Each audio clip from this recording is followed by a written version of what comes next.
Tabatwanda na mwanda tanywa mafaru hava atotanga Urumasha Mikifaya mimi Kananda kufara musandibate Yefi mafiri mundi washutire Kananda kufara musandibate Yefi mafiri mundi washutire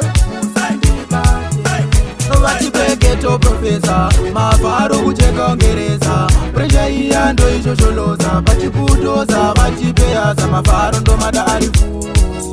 Chero mukandichifu Rinobuda ronyura kuti nyu Saka sando dzenyu Kana ndakufara musandibate Yefi maviri mundi vashutire Kana ndakufara musandibate Yefi maviri mundi vashutire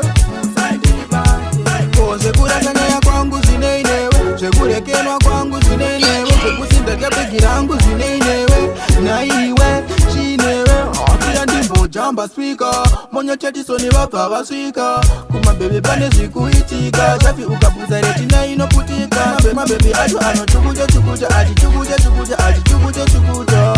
Yefi maviri mundi vashutire Kana ndakufara musandibate Yefi maviri mundi vashutire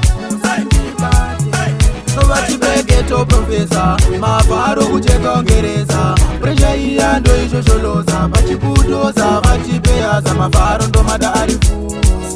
Chero mukandichifu Rinobuda ronyura kuti nyu Saka sando dzenyu Kana ndakufara musandibate